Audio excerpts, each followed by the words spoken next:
नमस्कार साथियों, मैं एडवोकेट योगेंद्र सैनी कॉन्सेप्ट समझो वाईएस चैनल में आप लोगों का हार्दिक स्वागत करता हूं। आशा करता हूं कि आप लोग बहुत अच्छे होंगे। हम लोग क्लास 7 की सोशल साइंस सब्जेक्ट की एनसीईआरटी को पढ़ रहे हैं, जिसमें आज हम लोग चैप्टर नंबर 7 को डिस्कस करेंगे, जो हमें बाजारों के विभिन्न रूप के बारे में बताता है। यानी स्थानीय बाजार, साप्ताहिक बाजार और वो बाजार जहां पर थोक में जाकर के हम सामान ला सकते हैं, और ऐसी बाजार जो हमारे आसपास है जिसको हम फुटकर दुकानदार भी कहते हैं। और इसके बाद शॉपिंग कॉम्प्लेक्स और मॉल, वहां से कैसे हम सामान खरीद के लाते हैं और वहां पे सामान कहाँ से आते हैं। और इसके बाद ऑनलाइन बाजार, जहां से हम लोग आज अच्छे से सामान परचेज कर सकते हैं। इन सब के बारे में हम लोग एक डिटेल्ड डिस्कशन करेंगे।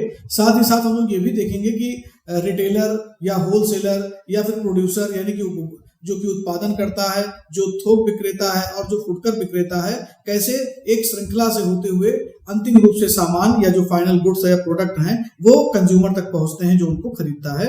इस पूरी श्रृंखला का अध्ययन हम लोग इस चैप्टर के अंतर्गत करेंगे। आशा करता हूं कि आपको वीडियो अच्छा लगेगा। प्लीज आप चैनल को लाइक करिए, सब्सक्राइब करिए एंड शेयर करिए। तो चलिए हम लोग समझते हैं बाजार की श्रृंखला। हमारे आसपास के बाजार शब्द से हम लोग परिचित हैं। हम लोग प्रतिदिन बाजार से सामग्रियां खरीद के लाते हैं, चाहे वो खाने का सामान हो या फिर किसी अन्य चीज के लिए हमें बाजार जाना हो। तो ऐसा कोई यहाँ पर प्रश्न नहीं है कि बाजार से कोई भी व्यक्ति परिचित ना हो। बस हमें उसके विभिन्न रूप जो दिखते हैं, थोड़ा सा उसके बारे में हमको समझना होगा। तो चलिए, जैसे कि हम लोग सब्जियां, साबुन, दंतमंजन, मसाले, ब्रेड, बिस्किट, चावल, दाल, कपड़े, किताबें, कापियां आदि, ये सब चीज हम लोग बाजार से खरीद के लाते हैं। हम जो कुछ खरीदते हैं, यदि उन सब की सूची बनाई जाए, यानी एक लिस्ट बना ली जाए कि हमें क्या क्या बाजार से खरीदना है, तो वह काफी लंबी होती है। बाजार भी कई प्रकार के होते हैं जहां हम अपनी रोजमर्रा की जरूरतों के लिए जाते हैं। रोजमर्रा का मतलब जो दैनिक उपयोग की चीजें हैं, पर डे हमारे यूज में आती हैं, उनको हम लोग बाजार से खरीद के लाते हैं। जैसे हमारे पड़ोस की गुमटी, साप्ताहिक हाट या बाजार, बड़े बड़े शॉपिंग कॉम्प्लेक्स और शॉपिंग मॉल आदि। देखिए, ये सब वो स्थान हैं जहां पर हम सामान खरीदने के लिए जाते हैं। अब पड़ोस की गुमटी क्या होती है, साप्ताहिक हाट बाजार क्या होता है, शॉपिंग मॉल और कॉम्प्लेक्स क्या होते हैं, इसको हम लोग आगे समझेंगे। इन्हीं सब चीजों को इस बारे में हमें, इस अध्याय में हमें समझना है, उसके बारे में हमें जानकारी करनी है। देखिए, यहाँ पर आपको एक बुक की दुकान नजर आ रही है, किताब की दुकान है, जहां पर कई तरीके की किताबें रखी हुई हैं, लगी हुई हैं डिस्प्ले में। यहाँ पर एक दुकान लगी हुई है जो पटरी पर लगी हुई है, कोई पक्की दुकान नहीं है। और यहाँ पर दो महिलाएं जो है छाता लेकर के बैठी हुई हैं और अपनी वस्तुओं को बेच रही हैं। यहाँ पर आप कुछ पक्की दुकानें देख रहे होंगे जिनके अंदर ग्राहक खड़े हुए हैं और जो दुकानदार हैं वो ग्राहकों को सामान दे रहे हैं। कुछ कपड़े की दुकानें हैं जो पक्की हुई हैं यहाँ पर, और ये सामान की लिस्ट आप देख सकते हैं। जैसा कि हम आप अपने घर से जब भी बाजार सामान लाने के लिए जाते हैं तो कुछ ऐसा ही रफ एक लिस्ट हम लोगों के पास भी होती है। अब यहाँ पर आप देख रहे होंगे कि बहुत बड़ा सा एक बाजार है, लेकिन बहुत अच्छे से कवर्ड है, तमाम लाइटें लगी हुई हैं, चीजें बहुत ही व्यवस्थित ढंग से रखी हुई हैं।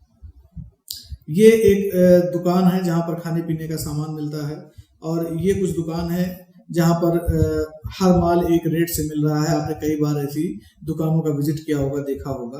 तो आइए साप्ताहिक बाजार के बारे में देखते हैं। साप्ताहिक बाजार का नाम इसलिए पड़ा है क्योंकि ये सप्ताह में किसी एक दिन लगती है, यानी एक दिन निश्चित होता है और उसी दिन उस एरिया में वो बाजार लगती है।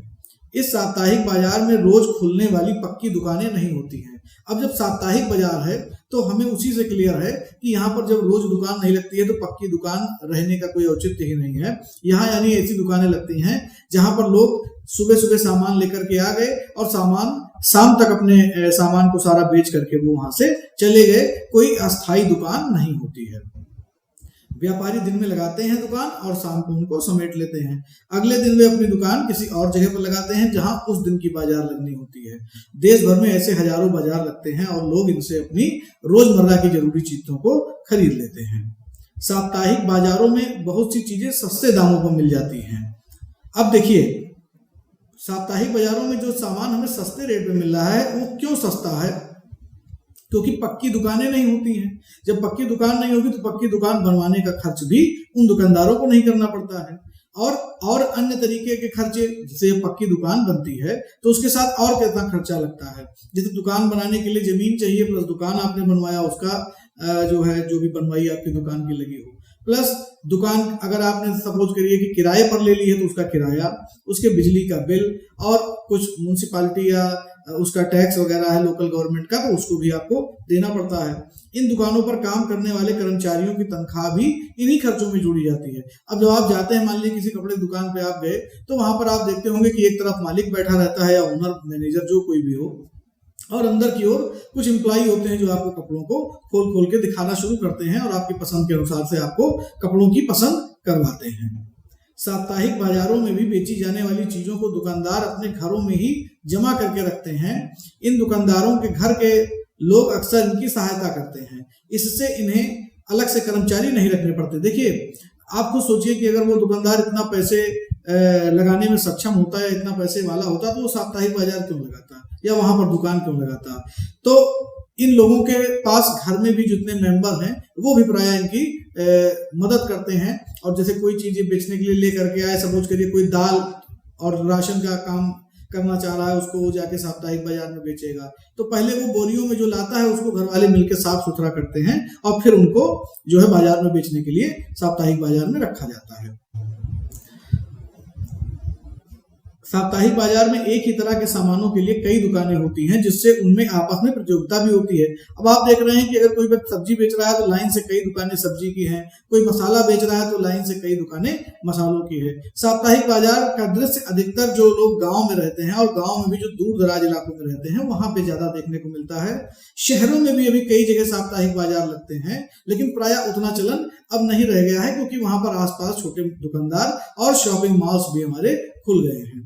यदि एक दुकानदार किसी वस्तु के लिए अधिक कीमत मांगता है तो लोग के पास ये विकल्प होता है कि वे अगली दुकान पर जाके वहां का भी सामान और रेट देख लें, जहां संभव है कि वही वस्तु उनको कम कीमत पर मिल जाए। ऐसी स्थिति में खरीदारों के पास यह अवसर भी होता है कि वे मोल तोल करके भाव को कम करा सके। जैसे हम आप जब जाते हैं तो मान लीजिए कोई चीज 10 रुपए की बताई गई तो कहते हैं भैया सही लगा लीजिए, कितने का पड़ेगा ये, तो अपना 1-2 रुपए कम करके जो भी उसका भाव होता है वो लगा लेता है। जैसे यहाँ पर देखिए समीर रेडीमेड वस्त्रों का एक व्यापारी है।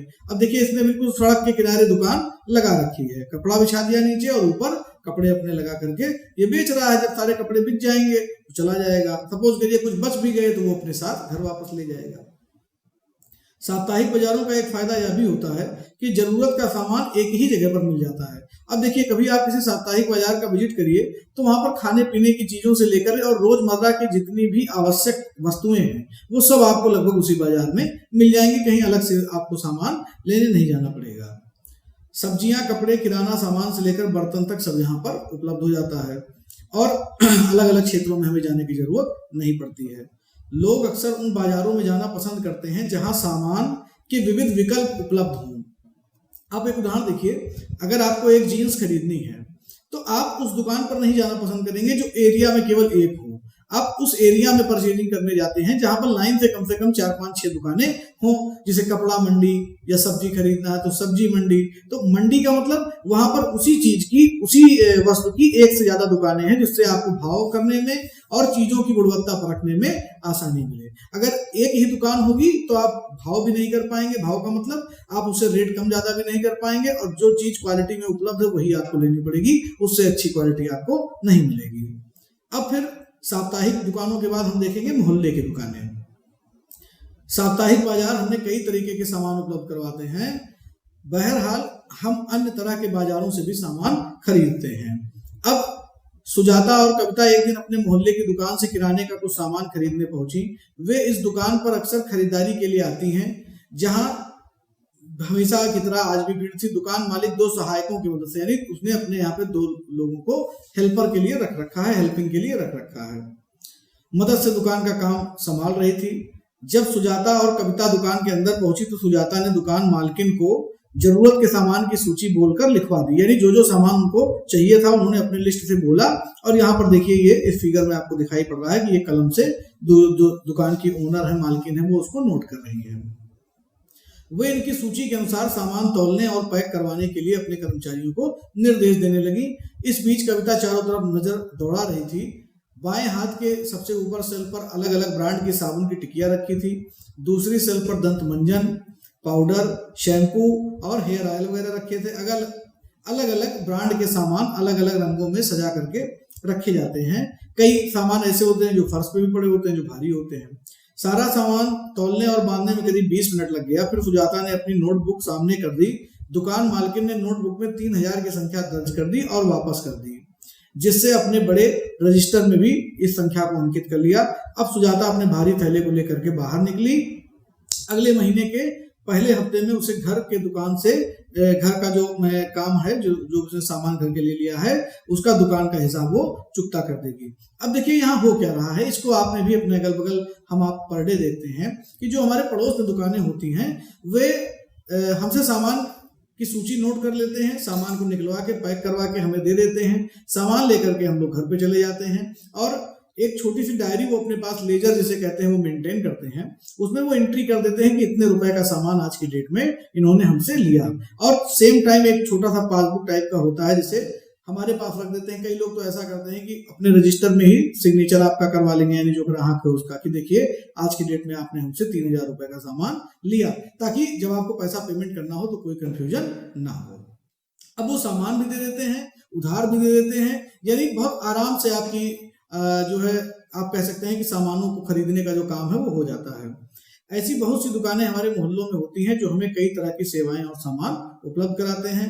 हम पास की डेयरी से दूध, किराना व्यापारी से तेल मसाले और अन्य खाद्य पदार्थ तथा स्टेशनरों जो स्टेशनरी का काम करते हैं उनसे, व्यापारियों से कागज कलम या फिर दवाइयों की दुकान से दवाइयां भी खरीद सकते हैं। इस तरह की दुकानें अक्सर पक्की और स्थायी होती हैं, जबकि सड़क किनारे फुटपाथ पर सब्जियों की जो छोटी दुकानें होती हैं और कुछ फल विक्रेता, कुछ गाड़ी के मैकेनिक भी आपको आसपास दिखाई देते होंगे। जैसे आप जाते हैं मोहल्ले में तो आप देखते हैं एक आध पक्की दुकानें हैं, ज्यादा भी हो सकती हैं। कुछ लोग दुकान के अगल बगल या साइड में रख के सामान बेच रहे हैं, जिन्हें आप मतलब कह सकते हो कि वो बिल्कुल रोड पे सामान रख के बेच रहे हैं। साप्ताहिक नहीं है लेकिन फिर भी वो रोज आते हैं। और वहीं पर कुछ कारीगरों की दुकानें हैं, कुछ सब्जियों की दुकानें हैं, तो वो पूरा एक माहौल बन जाता है बाजार का। पड़ोस की दुकानें कई अर्थों में बहुत उपयोगी होती हैं। अब देखिए पड़ोस में जो आपकी किराने या इस तरीके की दुकानें हैं जहां से आप अपने रोजमर्रा का सामान ले रहे हो, वो क्या क्या आपको फायदा पहुंचाती हैं। हमारे घरों के करीब होती हैं, पहले तो नियर बाई में होती हैं, कोई भी आराम से जाके सामान ला सकता है। और हम सप्ताह के किसी भी दिन और किसी भी समय इन दुकानों पर जा सकते हैं। सामान्यतः दुकानदार और खरीदार एक दूसरे से परिचित होते हैं, नाम से पहचानते हैं, जो कि मोहल्ले के हैं। और दुकानदार ग्राहकों के लिए उधार देने को भी तैयार हो जाते हैं, जैसा कि आपने देखा कि अभी 3000 रुपए उन्होंने अपने उसमें नोट कर लिया लेजर में। सामान का भुगतान बाद में करने की सुविधा होती है, जैसा कि सुजाता के उदाहरण में हम लोगों ने देखा।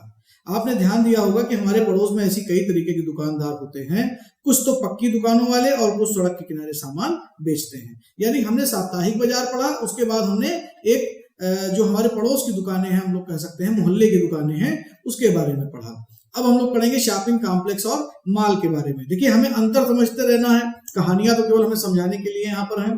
साप्ताहिक बाजार सप्ताह में एक दिन लगते हैं, अस्थायी नहीं होते हैं, कोई कर्मचारी नहीं रखते हैं।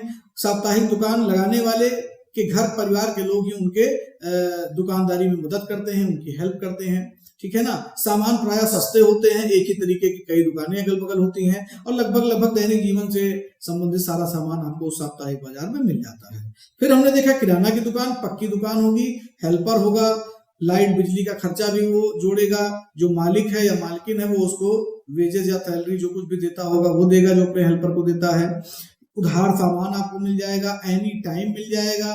सप्ताह के दिनों की तो बात ही छोड़ दी, हमेशा 24 घंटे उपलब्ध हैं। एक दूसरे को पहचानते हैं जो कि लोकल के ही हैं, ठीक है ना। तो ये सब वहां पे सुविधाएं हैं। अब शॉपिंग कॉम्प्लेक्स देखते हैं। शहरों में कुछ अन्य प्रकार के बाजार भी होते हैं जहां एक साथ कई तरह की दुकानें होती हैं, इन्हें शॉपिंग कॉम्प्लेक्स के नाम से जाना जाता है।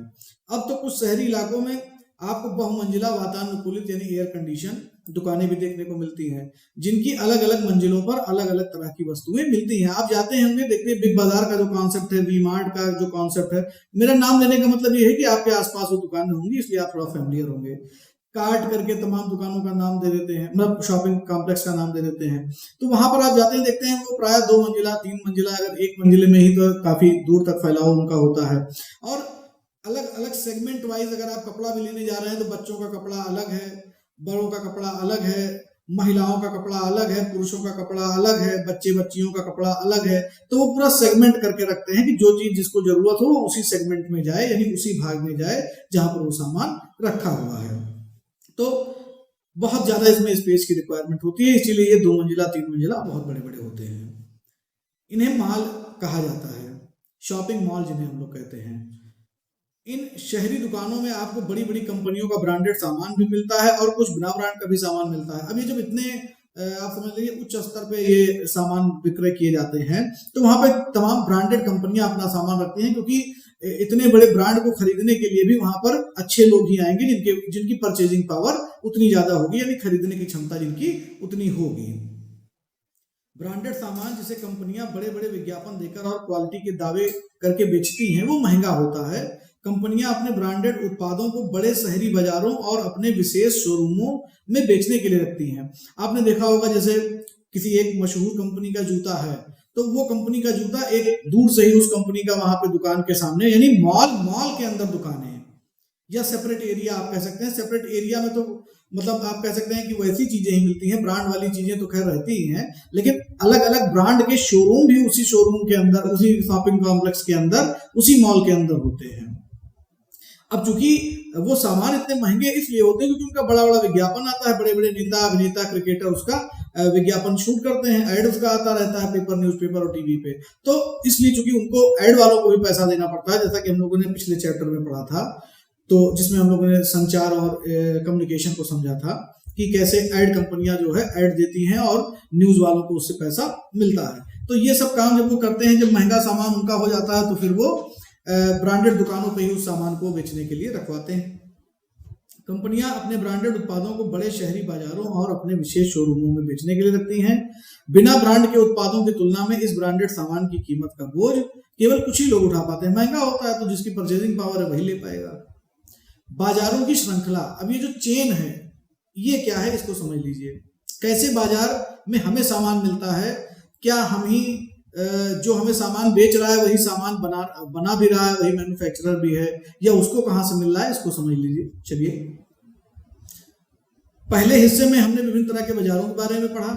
हम जहां पर भी सामान खरीदने जाते हैं, क्या आप सोच सकते हैं कि ये सभी दुकानदार अपनी दुकानों के लिए सामान कहां से लाते हैं? अब किराने की दुकान या साप्ताहिक बाजार की दुकान या मॉल, ये लोग सामान कहां से ला रहे हैं?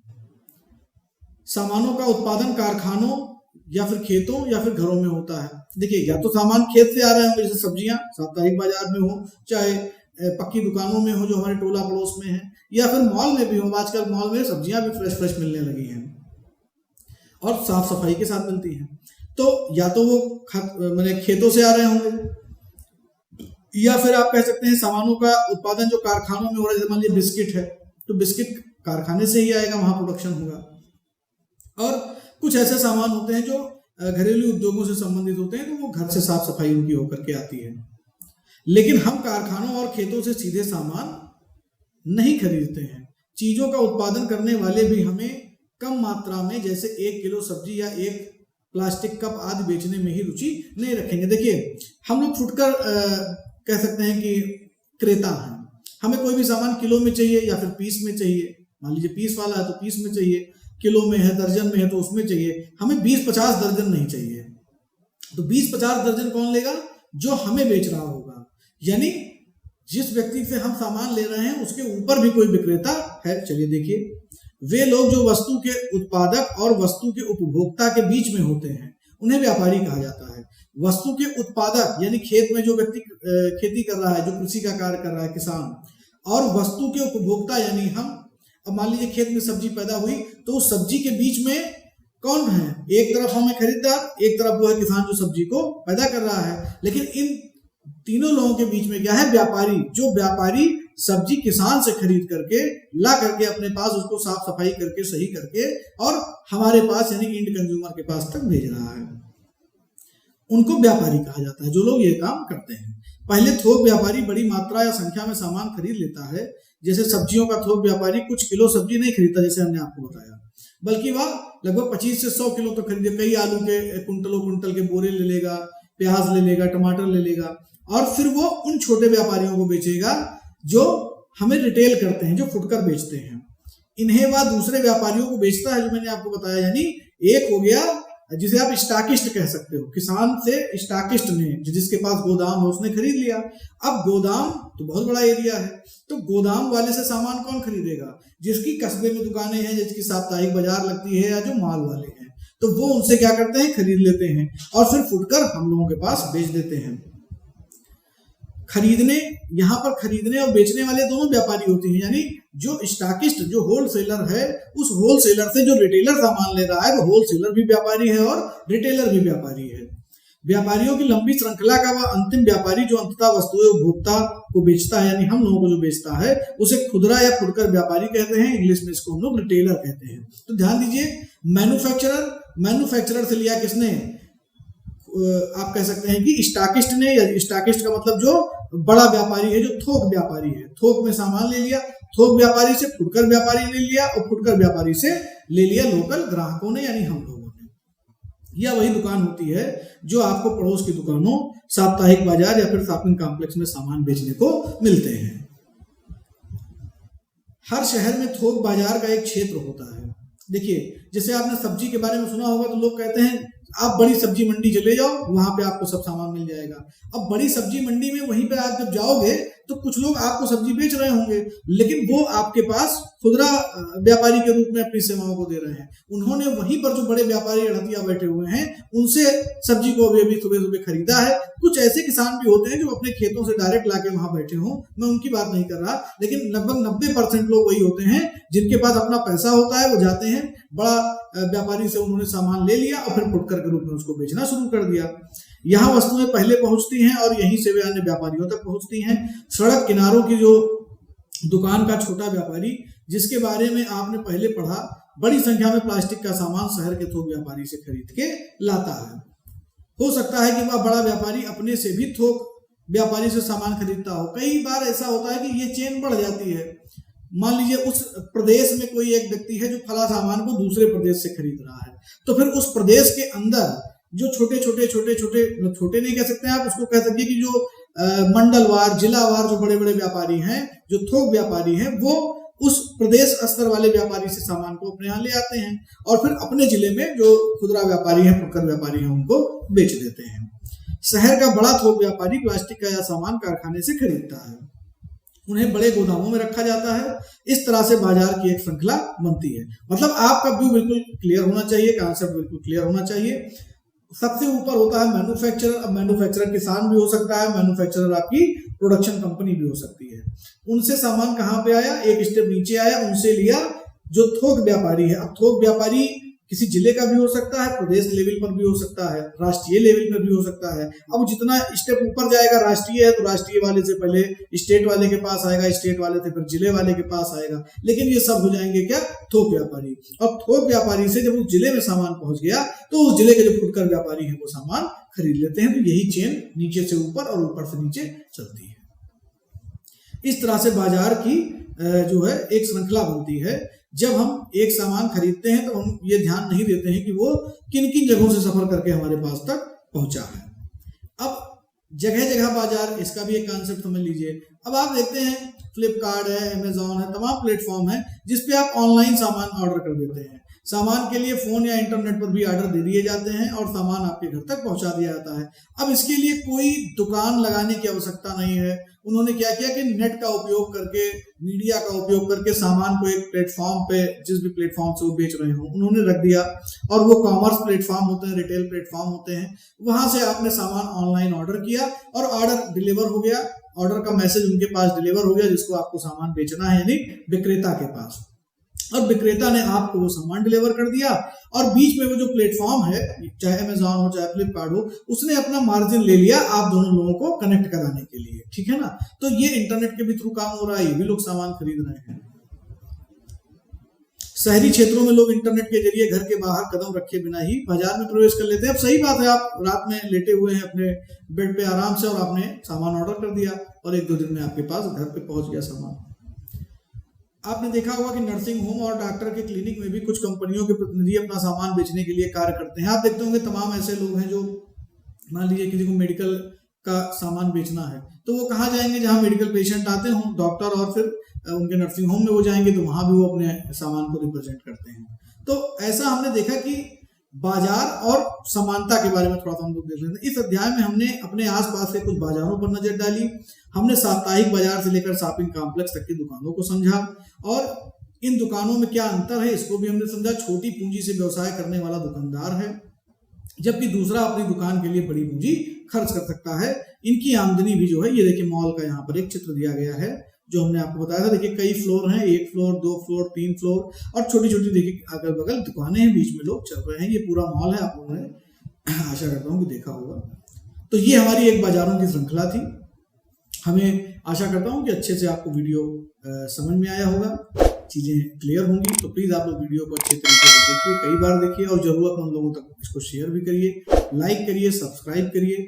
मिलते हैं नेक्स्ट वीडियो में, तब तक के लिए नमस्कार।